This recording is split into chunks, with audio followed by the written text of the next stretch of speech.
శంకారావం యాత్ర నిర్వహిస్తున్న టీడీపీ జాతీయ ప్రధాన కార్యదర్శి నారా లోకేష్ పర్యటన షెడ్యూల్ మారింది. దీనిలో భాగంగా ఆయన ఈ సాయంత్రం తాడిపత్రి శంకారావం సభ ముగియగానే ఉండవల్లి నివాసానికి రానున్నారు. ప్రత్యేక హెలికాప్టర్లో ఆయన ఉండవల్లికి చేరుకోనున్నారు. ఈ సందర్భంగా ఆయన కేంద్ర మంత్రి షెకావత్తో భేటీ అయ్యే అవకాశం ఉంది.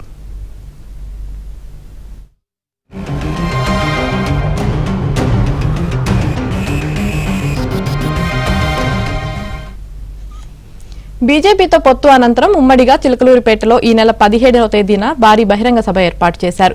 ఈ సభ ఏర్పాట్లపై లోకేష్ షెకావత్తో మాట్లాడే అవకాశం ఉంది. చిలకలూరిపేట సభకు ప్రధాని మోదీ పాల్గొననుండటంతో ఈ సభను టీడీపీ ప్రతిష్టాత్మకంగా తీసుకుంది.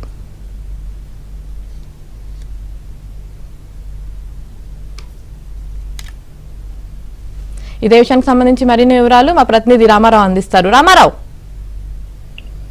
యామిని, ఆంధ్రప్రదేశ్ లో తెలుగుదేశం, జనసేన, బీజేపీ పొత్తు తర్వాత తొలి సభ ఈ నెల 17 లేదా 18 తేదీల్లో చిలకలూరిపేట వద్ద బొప్పూడి ఆంజనేయ స్వామి టెంపుల్ పక్కన జరగబోతుంది. సుమారు 100 ఎకరాల్లో జరగనున్న ఈ భారీ బహిరంగ సభను తెలుగుదేశం పార్టీ ప్రతిష్టాత్మకంగా తీసుకుంది.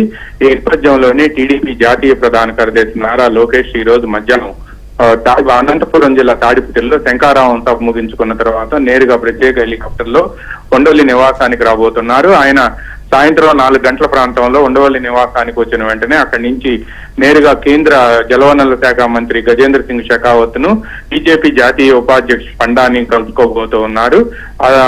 వీళ్లతో కొద్దిసేపు మాట్లాడిన అనంతరం ఆయన మళ్ళా నేరుగా ఉండవల్లి నివాసానికి వచ్చి అక్కడి నుంచి పార్టీ నేతలతో భేటీ కాబోతున్నారు. ఈ భేటీలో ప్రధానంగా ఈ నెల 17 లేదా 18 తేదీల్లో చిలకలూరుపేట వద్ద నిర్వహించనున్న సభకు సంబంధించి ఏర్పాట్లపై సమీక్షించనున్నారు. ఏపీ టీడీపీ అధ్యక్షుడు అచ్చెన్నాయుడు కూడా ఈ భేటీలో పాల్గొనబోతున్నారు. ప్రధానంగా ఈ సభను సక్సెస్ చేసి తీరాలి అని చెప్పి టీడీపీ, జనసేన, బీజేపీ పొత్తు తర్వాత ప్రధాని మోడీ పాల్గొంటున్న తొలి సభ ఇదే కావడంతో ఈ సభను పూర్తి స్థాయిలో సక్సెస్ చేసి ఏపీలో ఈ పొత్తుకు కూటమికి సంబంధించిన సత్తా ఏంటో నిరూపించాలి అని చెప్పి తెలుగుదేశం భావిస్తుంది. అందుకని నేరుగా నారా లోకేష్ రంగంలోకి దిగారు. ఆయనతో పాటు ఏపీ టీడీపీ అధ్యక్షుడు అచ్చెన్నాయుడు కూడా 2 జిల్లాలు అంటే ఉమ్మడి గుంటూరు, ఉమ్మడి ప్రకాశం జిల్లాలకు సంబంధించిన నేతలందరినీ కూడా పిలిపించి మాట్లాడాలి అని చెప్పి భావిస్తున్నారు. ఇప్పటికే సభకు సంబంధించిన ప్రాంగణాన్ని ఎంపిక చేశారు.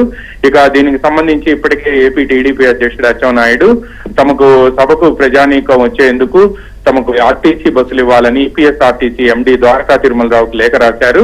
అయితే ఇంతవరకు ద్వారకా తిరుమలరావుకి ఎటువంటి స్పందన రాలేదు అని చెప్తున్నారు. ఇక ప్రైవేటు వాహనాల్లో ప్రజలు వచ్చేందుకు ఆసక్తి చూపిస్తుండటంతో వీళ్ళందరికీ కూడా ప్రైవేటు వాహనాలు సమకూర్చాలి అని చెప్పి భావిస్తున్నారు. ఆంధ్రప్రదేశ్ లో ఎండల వేడి ఎక్కువగా పెరగటంతో సభను సాయంత్రం నిర్వహించే విధంగా ప్రధాని మోడీ షెడ్యూల్ కూడా అందుకు అనుగుణంగా ఉంటుందా లేదా అనేది కూడా ఈ నెల త్వరలో తేలిపోతుంది అని చెప్పి కూడా టీడీపీ వర్గాలు అంటున్నాయి. ముందుగా నిర్ణయించిన కార్యక్రమాలు ప్రధాని మోడీకి ఉంటే ఒకరోజు అటు ఇటుగా సభ నిర్వహించాలి అని కూడా ఆయన షెడ్యూల్ ప్రకారం సభ నిర్వహించాలి అని కూడా టీడీపీ భావిస్తుంది. ఇదే విషయాన్ని ఢిల్లీలో ఏపీ టీడీపీ అధినేత చంద్రబాబు నాయుడు కూడా ప్రకటించారు. అయితే ఈ సభకు సంబంధించి మాత్రం ఏర్పాట్లపై నారా లోకేష్ ప్రత్యేకంగా దృష్టి సారించారు. యామిని.